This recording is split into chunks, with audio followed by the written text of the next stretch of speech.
இயேசுவில் எனது அன்பிற்குரியவர்களே, உங்களுக்கு என்னுடைய இதயம் கனிந்த வாழ்த்துக்கள். வணக்கம். அன்பானவர்களே, ஆண்டவரால் தேர்ந்தெடுக்கப்பட்டு ஆண்டவருடைய ஊழியர்களாக இருப்பவர்களுக்கு ஆண்டவர் சொல்லுகின்ற அற்புதமான பாடங்கள் தொடர்கின்றன. மத்தேயு நற்செய்தி 10வது அதிகாரம் 16 22 முடிய. அப்படியே போகிற இடத்துலலாம் ராஜா மாதிரி இருந்துட்டெல்லாம் போயிட முடியாது. கொஞ்ச நாளைக்கு ராஜா மாதிரி எல்லாம் கூட இருக்கலாம், ஆண்டவர் அனுமதிக்கிறார். ஆனால் நிறைய துன்பங்கள் இருக்கும். உண்மையாகவே பணி செய்கின்றவர்களுக்கு வெளியரங்கமாக துன்பங்கள் அல்லது உள்ளார்ந்த விதத்திலே துன்பங்கள், எப்பொழுதும் போராட்டங்கள், இவைகளெல்லாம் இயல்பாக இருக்கும்.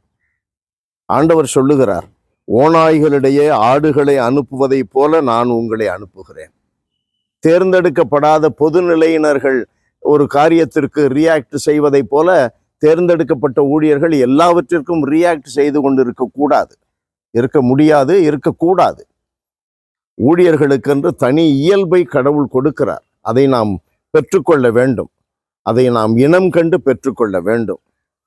முன்மதி உடையவர்களாய், கபடற்றவர்களாய் இருக்க வேண்டும். முன்மதி மிக முக்கியமானது. வாய்க்கு வந்ததெல்லாம் பேசிடக்கூடாது, வாய்க்கு வந்ததெல்லாம் ஷேர் பண்ணிடக்கூடாது. முன்மதி உடையவர்களாய் இருக்க வேண்டும். அதே சமயத்தில் அடிப்படையில நாம் கபடற்றவர்களாய் இருக்க வேண்டும். எளியவர்கள், யதார்த்தமானவர்கள், கடவுளை நம்பியிருப்பவர்கள். அது மிக அடிப்படையானது, ஆதாரமானது. அன்பானவர்களை, அப்படி வாழும் பொழுதும் நமக்கு என்ன நடக்கும்? நமக்கு எதிராக பலர் எழுவார்கள். ஒவ்வொரு பணித்தளத்திலும் யாராவது ஒருவர் மறைமுகமாகவோ அல்லது வெளியரங்கமாகவோ எழுவார்கள். நமக்கு எதிராக விமர்சனம் செய்வார்கள். நிறைய கமெண்ட்ஸ் வரும். கவலைப்படக்கூடாது. ஆண்டவர் நமக்கு என்ன சொல்லி கொடுக்கிறார் பாருங்கள்.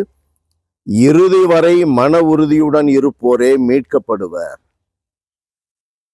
விசுவாச வாழ்க்கையிலே பொதுநிலையினருக்கும் அதுதான், ஊழிய வாழ்க்கையிலே தேர்ந்தெடுக்கப்பட்ட ஊழியர்களுக்கும் அதுதான். இறுதி வரை நிலைத்திருப்பவர்கள் தான் மீட்கப்படுவார்கள். ஏதோ ஒரு பேக்கேஜ் மாதிரி ஒரு தருணத்தில் ரொம்ப தீவிரமா இருக்கிறது ஆன்மீகத்துல, அதன் பிறகு ஆண்டவரை விட்டு விடுவது, உலக தேவைகளை தேடுவது, அதில் தம்மை கட்டி எழுப்புவது, அப்படி அல்ல. It is a continual process, continual surrender to Christ.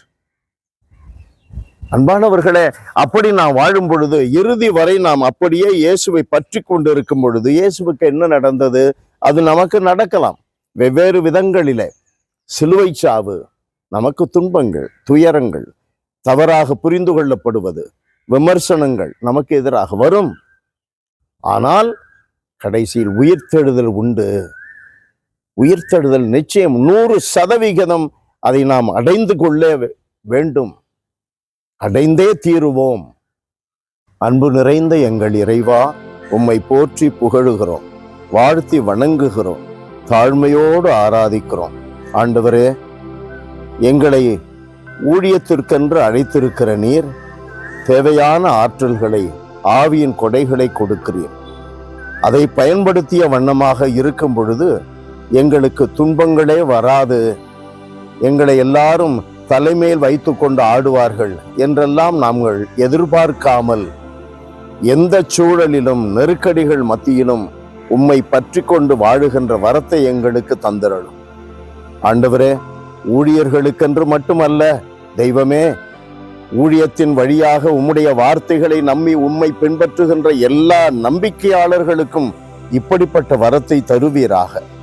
எப்போதும் உம்மை பற்றி கொள்ள, இறுதி வரை பற்றி கொண்டு வாழ, அதனால் உயிர்த்தெழுதலை நுகர்வதற்கான இலக்கை மிக உறுதியாக பெற்றுக்கொள்ள எங்களுக்கு அருள்தார். இயேசுவின் நாமத்தில் ஜெபிக்கிறோம் பிதாவே. ஆமென், ஆமென்.